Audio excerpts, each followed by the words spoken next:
Welcome to The Explainer. Today, we're heading over to the Ichikawa City Zoo right in Chiba Prefecture, Japan.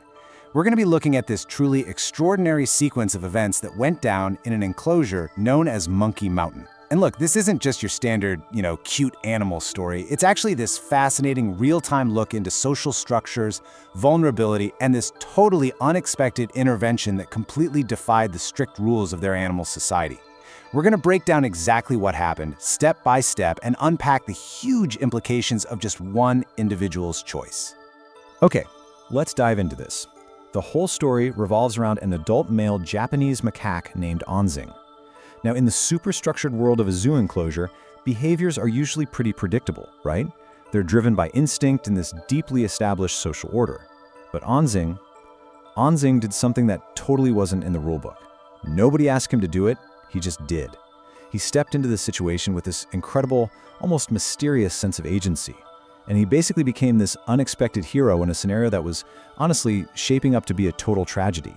To really get the weight of what Onsing did, you've got to understand the environment first. 60. That's the number of Japanese macaques living in this massive, super intimidating troop on Monkey Mountain.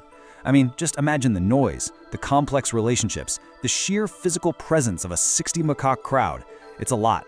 Now imagine walking into the very center of that massive group, completely alone. Well, that is exactly what a tiny baby macaque named Punch did on January 19th, 2026. Which brings us to part 1, the outsider on Monkey Mountain, a lonely arrival. So when baby Punch arrived in this huge troop, he was in a really perilous situation. I mean, he had no mother, zero rank whatsoever, and absolutely no allies. In a society where your survival basically depends entirely on who you're connected to, Punch was completely unmoored. The timeline of what happened next is just chaotic and honestly, deeply stressful to think about. On January 19th, he walks in alone. And for the next 35 days, his life is just a terrifying ordeal. He's relentlessly chased, scolded, and literally dragged around. Every single time things got too intense, Punch would frantically run over to Oran-Mama, she was this older, more tolerant female, just to survive the day. It was literally 5 weeks of sheer panic and vulnerability, leading right up to February 23rd, 2026. Moving into part 2, the unlikely guardian. Enter Onsing. While Punch was enduring this terrifying month-long nightmare, an adult male named Onsing was watching. He saw the chasing, he saw the dragging, and he clearly recognized the complete lack of protection this baby had against everyone else. And then, Onsing made a decision. He chose to step in. It's absolutely crucial to emphasize this active agency here. Onsing wasn't forced to intervene, and stepping into the fray to protect the absolute lowest-ranking outsider, that wasn't a free action for him. That choice cost him something socially. In a troop where every relationship carries intense status implications, aligning yourself with the bottom of the ladder is a massive risk.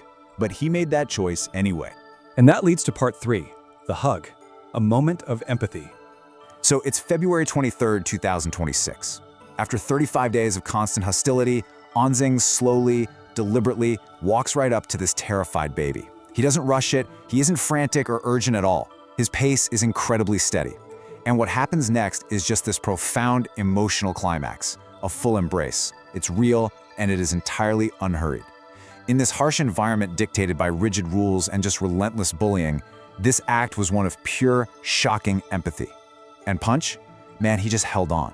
He held on to the very first piece of safety he had found in 5 weeks. This moment didn't just impact the macaques, though. It spread like wildfire to the outside world within minutes.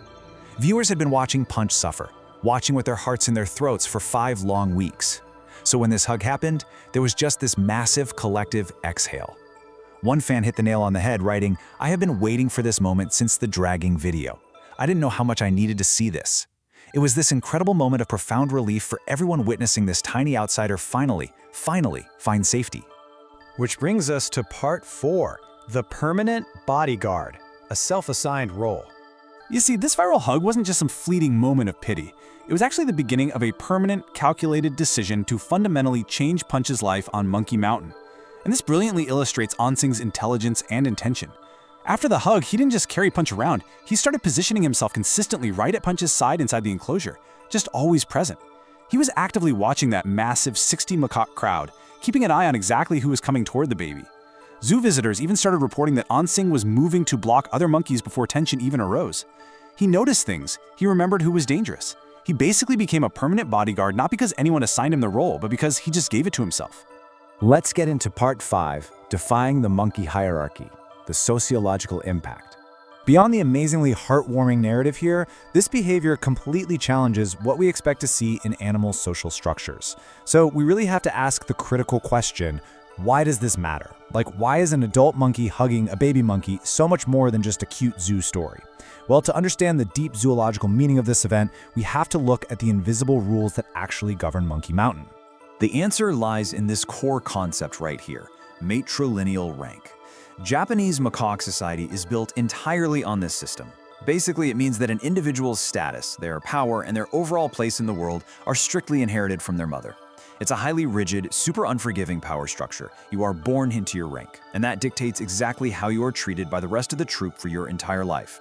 This is the exact scientific norm that Onsing was deciding to go up against. Now, what's really interesting to consider here is the stark contrast between Punch's reality and the strict rules of his world. Punch has no mother, no rank, and absolutely no inherited place. He has zero social capital. Compare that to normal macaque society, where every single relationship carries major status implications. Choosing to associate with someone at the absolute bottom of the hierarchy, someone with literally no mother to protect them, that goes entirely against the fundamental survival instincts of a matrilineal society. Because of that super strict hierarchy, aligning with Punch wasn't just some neutral act for Onsing. It was a profound statement. Without using a single word, Onsing was essentially telling the other 59 macaques, hey, this one is with me.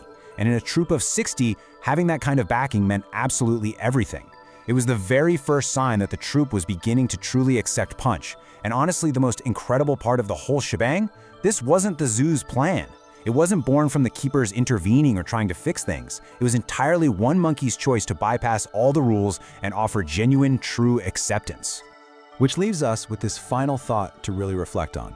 In a world, even a primate world, where status is everything, where your rank strictly dictates your safety and your very survival, what does it mean to choose the outsider? Alonging's actions on Monkey Mountain show us this completely fascinating triumph of empathy over inherited hierarchy. It really challenges our understanding of animal behavior, and it reminds us of the profound impact of simply deciding to stand by someone who has absolutely no one else. Thank you so much for joining me for this explainer. Keep questioning, keep learning, and I'll see you next time.